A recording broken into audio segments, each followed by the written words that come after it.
Vidéo pour une méthode pour additionner des fractions. Donc, cette vidéo peut être utilisable pour les élèves en collège.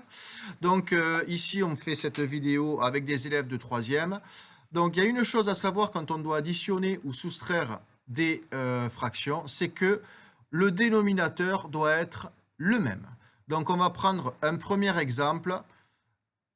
Donc, cette première fraction, cette première somme de fractions, ça va être moins 3 sur 5 plus 7 sur 20.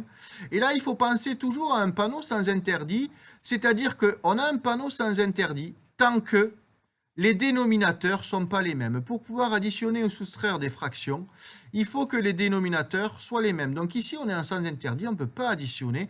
Pourquoi? Parce que nos deux dénominateurs sont différents. Ici, on a 5 et ici, on a 20. Donc, on va faire en sorte de transformer une fraction pour avoir le même dénominateur sur ces deux fractions. En général, on prend la plus petite pour arriver au plus grand des deux dénominateurs. Donc, quelle opération on va faire? On sait que les deux opérations qu'on a le droit de faire pour mettre au même dénominateur, c'est multiplication ou division. Donc ici, on va chercher par quoi multiplier 5 pour avoir 20. Et là, on va demander à notre camarade Fabio de nous dire par quoi on multiplie 5 pour avoir 20.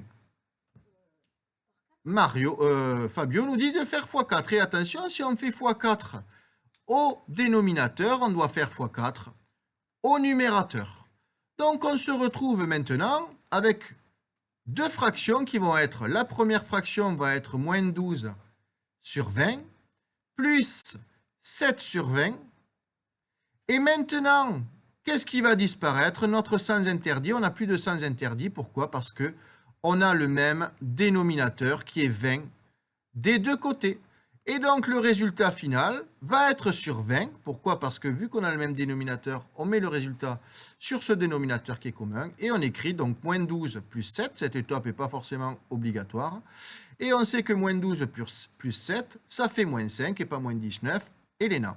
Donc, moins 5 sur 20. Ce qui nous donne notre résultat final qui est simplifiable, mais on ne va pas le simplifier ici.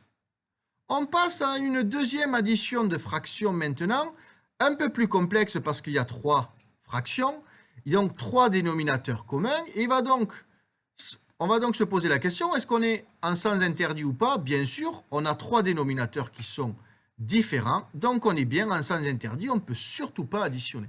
Donc qu'est-ce qu'on va devoir faire? On va devoir mettre au même dénominateur. Donc, soit on va mettre sur 4, soit sur 12, soit sur 8, ou peut-être aucun des deux. Donc, sur 4, c'est assez rare, on va regarder le plus grand. Est-ce qu'on va pouvoir tout mettre sur 12? Est-ce que 4, on peut le multiplier par quelque chose pour avoir 12? La réponse est oui. Est-ce qu'on peut prendre le 8 et le multiplier par quelque chose pour avoir 12? La réponse est non, donc on ne va pas pouvoir mettre sur 12. Donc on ne peut ni mettre sur 4, ni sur 12, ni sur 8. Alors la méthode ici, ça va être de chercher un dénominateur commun. Ça, vous allez pouvoir le faire au brouillon. Donc moi, je vous invite à prendre trois couleurs et on va écrire au brouillon. Donc le premier dénominateur, c'est 4. Le deuxième dénominateur, on va dire donc que c'est 12. Et le troisième dénominateur, on va le mettre en bleu, c'est 8. Et qu'est-ce qu'on va faire au brouillon? C'est qu'on va écrire la table de 4, la table de 12 et la table de 8. Donc, la table de 4, on va l'écrire ici. Donc, 4, 4 fois 2, 8, 4 fois 3, 12. Et donc, on écrit la table de 4. Donc, ensuite, on a 16, on a 20, on a 24, on a 28, on a 32. Bon, pas besoin d'aller très très loin. On a fait la table de 4. On va maintenant faire la table de 12.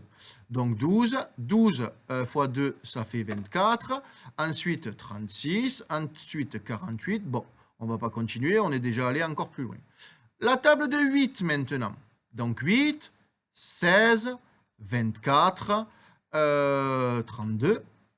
Et on se dit, bon, qu'on s'arrête là. Est-ce qu'on a quelque chose qui est commun dans ces trois colonnes?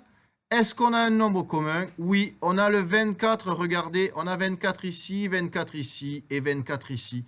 Donc on sait que ces trois fractions, pour qu'elles soient au même dénominateur et qu'on puisse faire disparaître le sens interdit, il faut les mettre sur 24. Donc, eh bien, on va reprendre. Par quoi on doit multiplier 4 pour avoir 24, Fabio? Par 6, donc on fait x6 en bas, et donc on fait x6 en haut. Par quoi on doit multiplier 12 pour avoir 24? Par 2. Bravo, Elie. Et en haut, par 2. Et par quoi on doit multiplier 8 pour avoir 24? Par 2. Par 2. Hop, non, Nadia. Merde, Par mais- 3. Elle a dit merde, bravo. Par 3. Donc, x 3. C'est enregistré, hein. On t'entendra à 5 minutes 30. Tu pourras aller voir ça à la maison tout à l'heure. Parfait. Et donc, maintenant, ben, on n'a plus qu'à réécrire notre résultat. Donc, moins 5 fois 6, donc ça va faire moins 30 sur 24, plus 12 sur 24, moins 9 sur 24. Et maintenant, qu'est-ce qui disparaît? Le sans interdit, on a tout au même dénominateur. On peut donc écrire le résultat qui va être sur 24 et on n'a plus qu'à calculer. Moins 30 plus 12, moins 17, qui fait combien? Donc non, c'est bien moins 30 plus 12, moins 9, qui fait... donc après un débat très houleux dans la classe, on a bien trouvé moins 27, parce que moins 30 plus 12, ça fait moins 18, et moins 18, moins 9, ça fait moins 27. Et c'est donc notre résultat final. Cette vidéo est terminée. Je vous invite à faire les exercices du chapitre numéro 1 de 3e.